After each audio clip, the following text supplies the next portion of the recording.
So we'll start with the Calwood fire because that's the main incident still. There was relatively little growth today. There was nothing significant. So the official acreage remains at the 8,788 number. Throughout the course of the day, they weren't able to use aircraft as planned. They were able to divert aircraft once the cloud cover kind of lifted higher up into the burn area for the Left-Hand Canyon fire.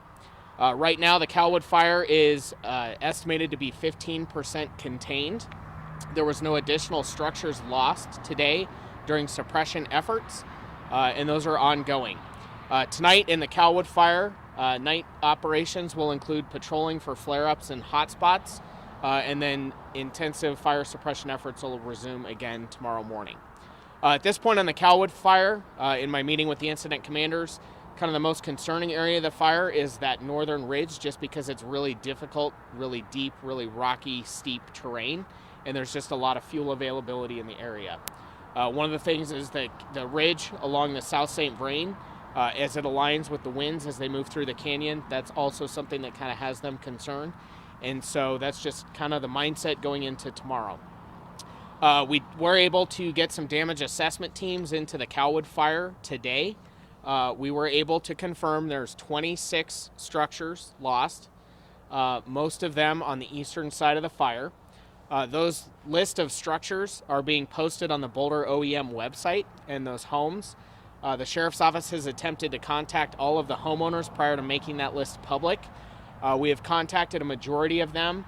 There are several that we have not, but because we believe some of those phone lines may have been impacted by the fire and we don't have better contact information, we're making the list public because we know it impacts a significant number of people. Those residents, 3 of them were along Foothills Ranch Road, 4 along Foothills Ranch Road. 1 was on North Foothills Highway. 18 of them were on Mountain Ridge Road, and 3 at Heil Ranch. So again, kind of on the eastern portion of the Calwood fire. We will say that we don't believe that their list is complete. There is likely more structures that we just could not get to within that burn area, and so damage assessment teams are going to kind of go out again tomorrow, attempt to locate additional structures, and report those out as we can. Again, it's a safety issue, firefighting efforts. We don't want to compromise those. So that list is being posted to boulderoem.com. For more information, you can go there. So 26 total. Overnight, the transition is going to start occurring with the Rocky Mountain Type 2 incident team. Black team is taking over management responsibilities, and they're assuming control starting at 6 a.m. tomorrow. So that incident management handoff is in process as they work through transitioning tonight. I think I mentioned no additional structures were lost today. One of the major incident priorities was the control lines were bolstered around the structures that are still within the burn area in an effort to preserve. And like I said, no additional structures were lost today during the day. Now, with respect to the Left-Hand Canyon fire, for those that may not know, we received a second fire. It's unrelated to the Calwood fire. That fire was reported in the 14,000 block of Left-Hand Canyon at about 12:40 this afternoon. We got a call from a neighbor in the area who saw flames and smoke. The fire was confirmed in relatively short order. It was initially reported to us as being about 5 acres during the initial response effort. As I said, they were able to divert aircraft up to hit that on an air attack pretty hard. It was interesting that there was an inversion, so there was low cloud cover on the lower part of the Calwood fire, but it was much warmer and clear above on the high point of the fire. Someone mentioned to me, I think in passing, there was about a 17-degree difference between the lower portion of the Calwood fire and the upper portion. So that did allow aircraft to fly high, and so that is what helped to knock down the Left-Hand Canyon fire quickly. Right now, that Left-Hand Canyon fire is estimated at 312 acres. The fire has been contained at the moment north of Left-Hand Canyon, so the burn is completely north of the canyon. They're going to continue, again, same type of efforts throughout tonight as well as the Calwood fire. The Gold Hill area, Ward, a number of other residences were evacuated, mandatory evacuation orders For some of those, some were voluntary. That current list is posted on boulderoem.com for more specific information, as well as roadblocks and current traffic closures. I think that's all the information that I have initially, unless there are questions. Do you know anything about the cause at this time for either of the fires? I don't. I can't remember if I mentioned it earlier today, but the investigation of the Calwood fire started today. It's a joint effort between the Sheriff's Office and the Forest Service. I don't know where that investigation status is at. I do not believe that they have moved to the Left-Hand Canyon fire yet, or if it will even be the same investigators. When you say it's contained, would you put a percentage on the Left-Hand Canyon fire? Is it 100%? I wouldn't say it was contained. The fire is contained north of Left-Hand Canyon was the verbiage that was used with me. There is no containment estimation on that fire that was provided to me by Incident Command yet. Any information on structures in Left-Hand Canyon? We have no information yet on structures. All structures for Calwood that you say 26, all of them are homes? Yes, all of them are homes. I'm not sure they're all primary homes. Some of them may be cabins. That list on Boulder OEM should be more specific. The people who, I don't know if this is something that you can answer, but the people who have lost their homes, do you know where most of them are getting shelter right now? I don't. Our investigators have been in contact with them by phone, or a majority of those 26 homeowners, but we do not know where they're at, or I don't know. Mike, can you talk about the weather tonight? I know that there's concern about winds picking up, especially up in the Netherland area. Is there any concern related to either of those two fires? Yeah, the winds are forecasted to start picking up, particularly on the west side of the fires after midnight, so that's concerning. And so the cooler temperatures were helpful today. The higher relative humidity, some of the precipitation, while not significant, was helpful. Again, they're kind of expecting dry, warming conditions in the days to come. I'll ask you that too, because when we were up looking at the left-hand, sorry, apologies. When we were up looking at the Left-Hand Canyon fire, we noticed some droppers falling. Quite a bit of precipitation up there. Does that help in a situation? Well, not being a fire guy, I would imagine it would. But I actually tried to find a firefighter from representation to come with this briefing to answer those kinds of specific questions, and I couldn't find one because they're all on the fire.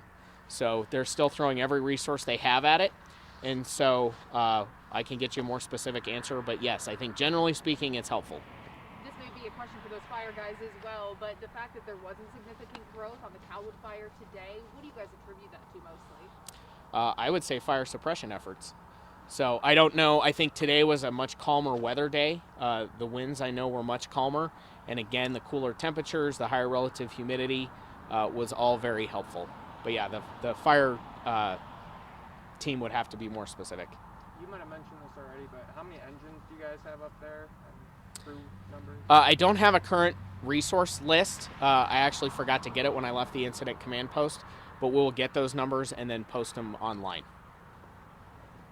We saw a group of fire trucks leave in pretty quick order near like the Pines. You know what that was about? Was it related to anything? It was within the last couple of hours. I don't. Yeah. I do know that at one point they had to shift resources, both law and fire, up to the Left-Hand Canyon fire, but I don't know the timing of that or if that's related or not.